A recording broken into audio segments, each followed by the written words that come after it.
So thank you very much, Ger, for the introduction. Just to recap, I'm Margaret Edgill from an organic beef suckler farm called Mount Briscoe. And I, interestingly, donned wellies just 12 years ago after a career spanning the arts, niche product marketing, and event management. And you could ask, why am I qualified to talk to you about agriculture, farm diversification, and indeed tourism? And I'd like to believe it is because I have an MBS in tourism, that my dissertation was on niche product marketing, and that I'm a practitioner in agri-tourism, as you pointed out, and farm diversification. But all of these things actually aren't what it's about at all. It isn't, in fact, why I became a diversified farmer. It was actually as a necessity.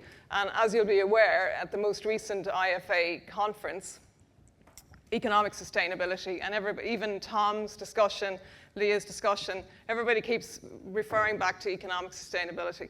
And the reality is, if we're not profitable, we can't make money, we go out of business. But for somehow, farmers, we still continue to do what we've been doing forever and ever infinitum. And there's the guys that are progressive and move forward and do things differently, and these are the people that are entrenched and stay and do what they've always done. And I digress, obviously, in saying that. But so really, I suppose what I'm trying to say is that I started off on my journey with regard to the Nuffield was to looking at a 45-hectare farm and how to future-proof that farm.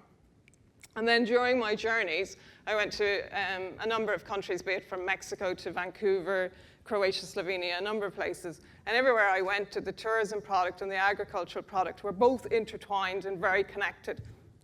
And I questioned why that was and why they were so successful and why I could be of that place, eat of that place, and really engage with the food. So really what it was that there was policy to support that in all of these various countries. So what I'm going to walk you through is the landscape in Ireland and who the players in the game are. So we have here the Department of Ag, okay? And then moving forward to Teagasc. And Teagasc then are, charged with rural development in Ireland. And I'm sure you're all aware that, there's huge growth in tourism, huge growth in agri-tourism in particular. That, and that tourism and agriculture, they're both intertwined, obviously, on a daily basis, but they both have very similar GVAs, which is between 4% and 3.8%. So then you have the Department of Tourism here, okay, which then operates on a daily basis as Fáilte Ireland domestically. And then we have the local enterprise board, the leader companies, and the county councils have really only come to the game very recently. So all of these people are working together, but none of them are joined up. And that's ultimately what I'm trying to say, is that the Department of Agriculture produces its lovely document, Food Vision 2030, talks about in Mission 2 that we need to have more resilience, less monodynamic systems of farming, and we need to be more diversified to create economic sustainability. Teagasc goes out, creates the options program, which they've had for ad for item. And they've just, I brought the book today, they've got a new diversification book called Branching Out, which is exceptionally good, but it could go much further. We have tourism, who really only talks about food tourism. And Fáilte Ireland have created the strategy in that. The local enterprise board put in place all the metrics for you to do your training and your mentors and your business plans and your development. And then the local development network, the leader group, which really came about as European funding. They then have like a board and committees, and you will know of other people that have got money through that system to support, in this case, maybe agri-tourism. And the county council have only just come on board now. But what I'm trying to say is that these guys here, they have a committee, as you may or may not be aware, and they meet on a regular basis to discuss who are, they have to have their priorities and what they're going to fund. But in addition to that, there's no national overriding strategy as to what we should be supporting, where do we want to go, what is the vision. They just have this colloquial system, It's no disrespect to them, but it's just the reality and the framework that they work to, that they don't have any national policy that they can refer back to.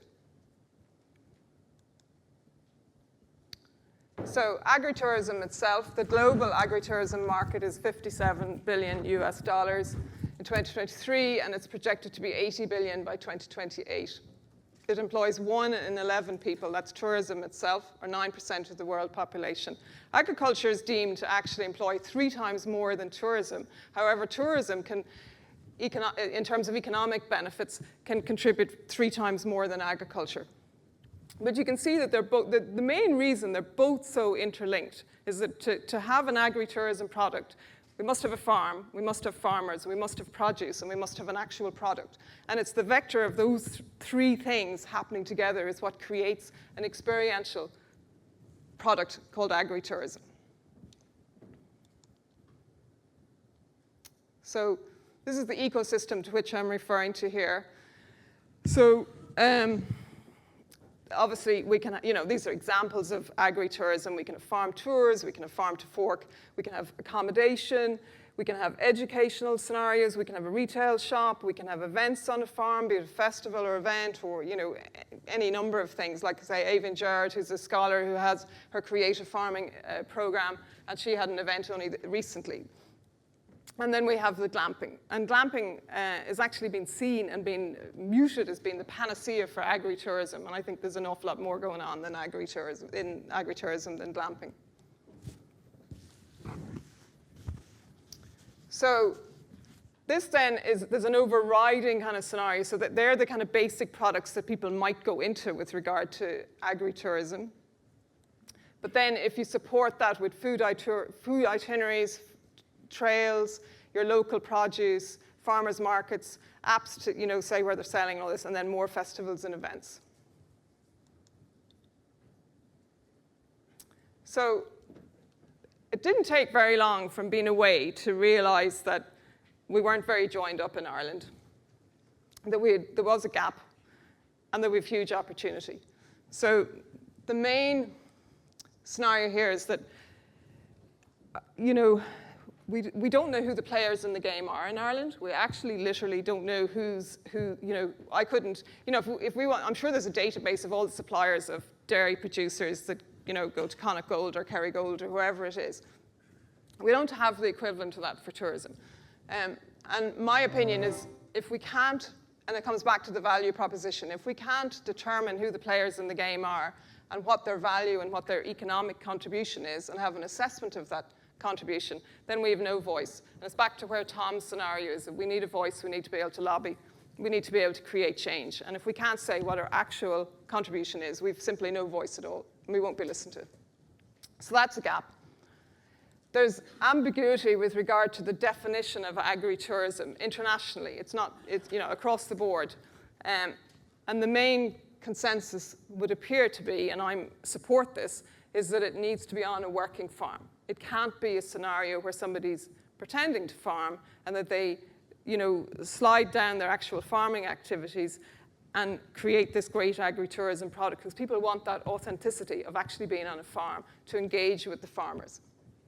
So we don't have a definition of agritourism. We don't even use that term in any of the policy documents here. We refer to rural development, we refer to rural tourism, and that's about as good as it gets, and a little bit of ecotourism. So that when you go through Mission 2 of Food 2030, you have to really drill down to see where, and agritourism doesn't even fit. It's just, I have to say that Teagasc have actually done their best. They've had 2 conferences in the last kind of 3 to 4 years, and they had the Gurchin event for 2 years, which is Farm Diversification and Energy Show. But it's a massive energy show and much less about farm diversification. So there's a need for that to happen. The synergy between the two is that, can't have tourism in an agricultural environment without farmers. And there's with kind of mega cities that are going to be on the way, the growth of population, et cetera, we're just simply going to have an environment where people are in a stressed environment and farmers are perceived not to be, interestingly, not to be in a stressed environment.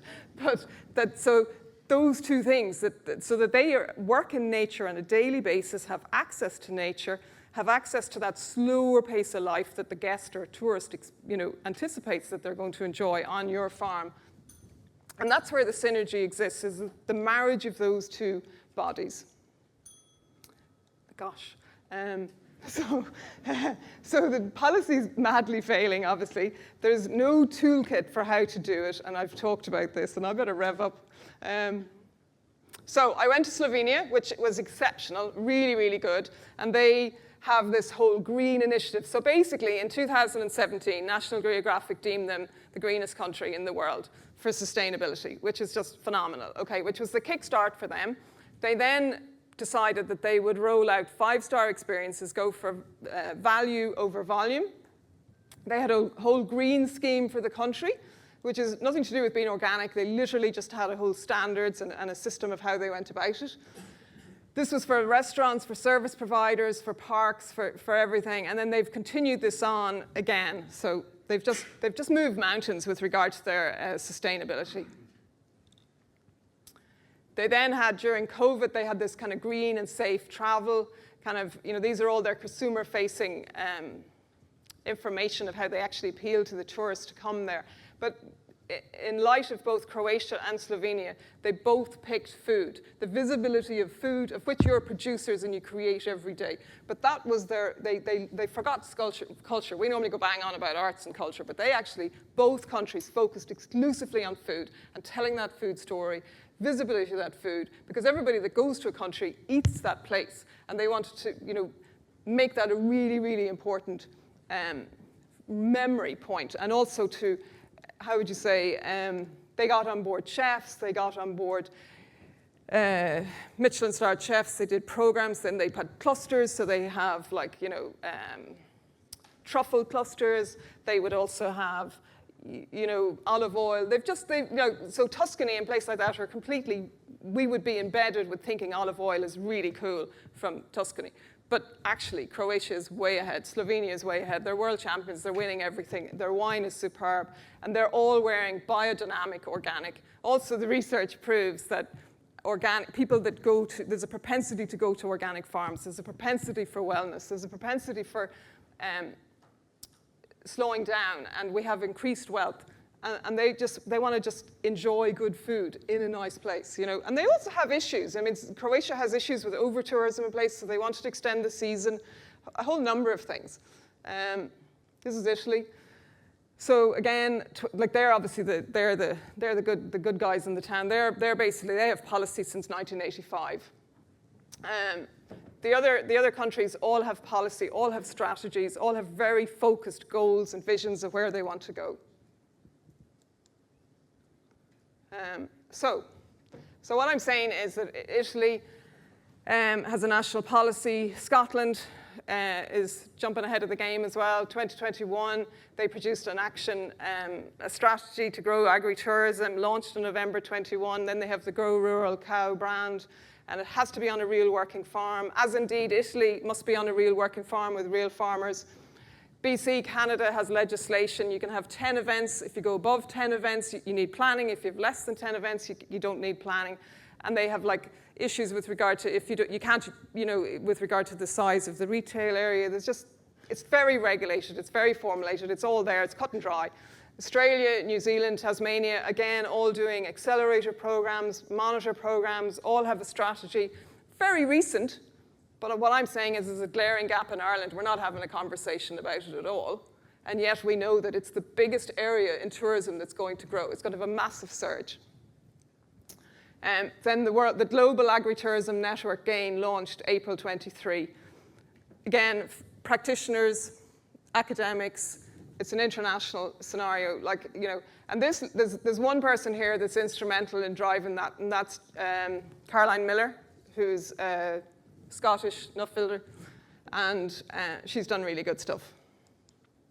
So my recommendations are that A, we need to agree a definition for agritourism. That's critical.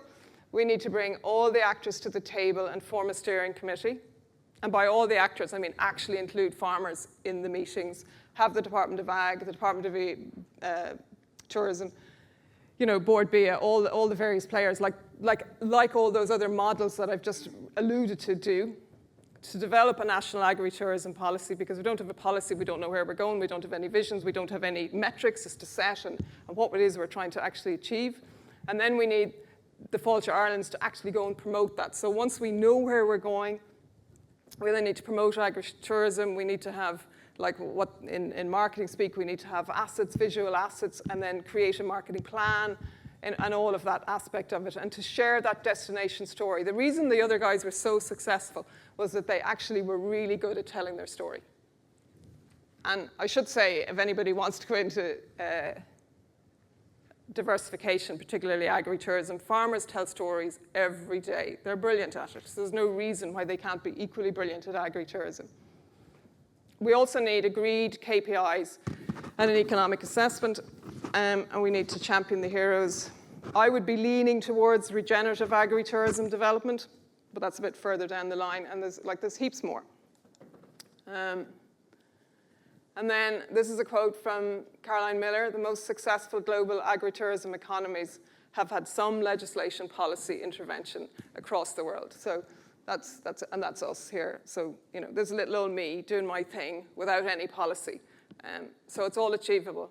But if we work as a team and everybody comes together and we have a louder voice and we drive it on, so it's like product marketing groups, all of those players, but we need them all at a table at the same time, and literally can't be just me and, you know, having this green image for Ireland. We've just so much potential as to what we can do. Whoops. Yep, there we go. So, Gar Míle Maith, and I want to particularly thank Karen Brosnan for sowing the seed, for actually you know, putting in an application and kind of voicing that. To my mentor, John Tyrrell, who's been really supportive and a good sounding board. To my Dawn and Jimmy Payne for being my rocks, unequivocal rocks during this whole process. To my fellow scholars, who I've really enjoyed meeting, and I wish them every success. To the sponsors, obviously, none of this would have been possible without their you know, generosity, be it financial or time. And the most important people I want to thank are actually all of the producers, the entrepreneurs, the business people, the cider makers, whatever, all of the various restaurateurs, Michelin-starred chefs, people that I've met along the journey that have shaped this topic and where I believe and what it has the potential to achieve. Thank you very much.